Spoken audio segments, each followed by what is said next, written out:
name is Jennifer Ahern. I'm a portrait photographer, and today I wanted to show you a little bit how I use the curves layers in Photoshop to deal with blemishes and enhance skin. So this is an image of my daughter. I just wanted to work on this one. I've already started the process, so I usually do pretty much all my edits in Photoshop. So I can just show you the straight out of camera image. What you can see here is I first of all just cloned the background.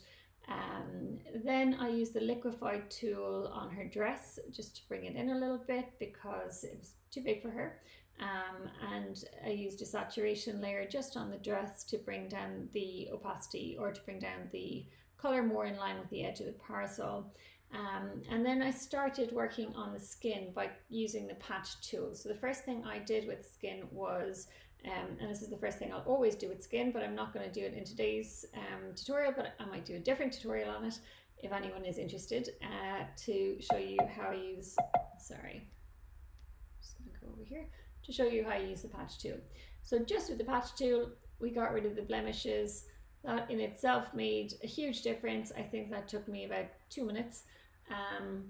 So after I use the patch tool, what I will do is I will try to smooth out the red areas, the dark circles, and even out kind of any light and dark areas on the skin using curves. So what I will do is just go down here and create a curves layer. And the first thing I want to do is catch the midpoint here at 128 of input and drag it up. Okay, this creates a dodge layer. You want to get up to maybe around the 3/4 point, and you want to make sure that your input is at 128. Because I'm using a Wacom pen, it's easier for me just to type it in. But that means you're not messing around your colors or tones. So you want to kind of stick to an input of 128. The next thing you want to do is invert the layer by pressing Command I, and then you've got a black mask on your curves layer. Then I will go over and get a brush, my brush tool. I want a flow of 1%, and I want my brush tool to be on white. So to toggle between black and white, I just press the X key, and I'm straight onto the white.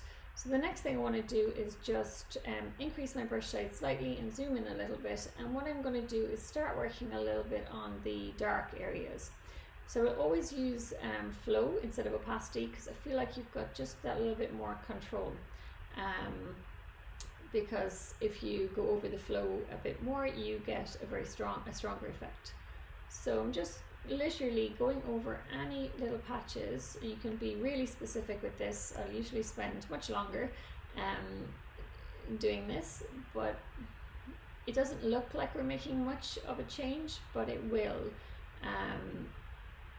It will when we turn off and on the layer in a second. Okay, so we're just kind of trying to even out any dark patches, any red patches, just to bring that skin tone into a nice natural finish. The benefit of doing it this way as opposed to using something like portraiture or frequency separation is that the result you get is, I think a lot more natural. Because sometimes frequency separation can look a little bit overly polished, and it's probably less specific than this as well. So just if we turn off and on that layer and have a little look at what we've done, you can see here that that couple of seconds of work has made a big impact. So we've got a light area here that we need to work on, we've got a light area here that we need to work on. So what I will do with those is I will create a new curves layer, do exactly the same thing again, and then I will this time pull the center point down. So I'm still looking to be at an input of 128. I'm going down to about the 3/4 line, possibly a little bit less, and then I'm going to press Command I to invert the layer, and it's on a black mask. So I'm going to get my brush tool again on a flow of 1%, a white brush, and then what I'm going to do is just fill in any lighter areas, any blemishes that are just that little bit lighter. Okay, so this little bit here, you can be really specific here with this. I'm going to fill in this area here. Don't tend to use the burn a lot on this, because what you'll find is the dodge tools probably does most of the work. But there will be some areas where you have kind of light patches in the middle of the shadows, that you will just want to even those out. Okay. Okay, perfect. Okay, and if I turn this on and off, you can see here that's made a nice impact. So what I'll do now is I'll group these two together by pressing Shift and highlighting both, and then I can create a group down here like this, and I can just call this group blemish. Okay. So the next thing I'll do is exactly the same again. I'm just going to show you one more little thing about how we'll do the same thing for just creating a little bit of contrast in highlights and shadows on the face. So I'll do the same thing again, exactly the same, input of 128, Command I to invert, and then I'll just bring my brush a little bit bigger, and I'll look at where the shadows on this image naturally are. Okay, I'm not creating shadows where there are none. I'm literally looking to enhance the highlights, or not creating highlights where there are none. I'm looking to enhance the already existing highlights that are in this image. This image I shot with just window light with no fill or no off-camera flash, so it was a little bit dull, and so I do need to kind of make these adjustments in order to just bring a little bit of punch into the image. Okay, so if we stop here, you can see that has made quite a significant impact just at a brush of 1% to her face. And then we're going to do the same thing.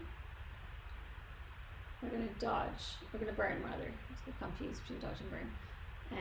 So we're going to go to 128, bring our midline down, and then we're going to invert the layer, Command I. We're going to go onto a white brush at a flow of 1% on a black mask, and then we're going to just enhance the shadows a little bit. Okay, so we're just going to brush over where the natural shadows are. Okay, you're just not trying to go OTT here. What we're looking for is a very natural result. Okay, now, and I think even I will usually do this on her hands as well. I always want the face to be the brightest part of the portrait, so if her hands happen to be brighter, then I will dodge or burn them down. But in this instance, I'm just leaving out the hands just to be a little bit quicker. All right. So if we turn this on and off, you can see a nice impact there. Not OTT, just a nice natural result. So what I'm going to do is group these together by, you can either press Command G or you can just press this button, and we can call this dodge and burn. And if you feel like it's too much, or you want to just be more natural, then you can reduce the opacity at any point. So just in a couple of minutes, what we've been able to do is we've been able to deal with the red patches and smooth out the skin tones. And then we've also been able to add a little bit of, I suppose, contrast and more interest to the face by enhancing the highlights and shadows.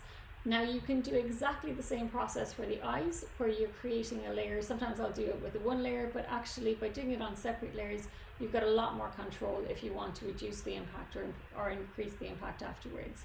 So you will do exactly the same thing with the eyes on a dodge layer on the catch lights and just at the bottom part of the eyes, and a burn layer on the top, but I may do a different tutorial on that. So thank you very much for listening. If you have any questions, please put them in the comments below and I'll happily answer. I hope this was helpful.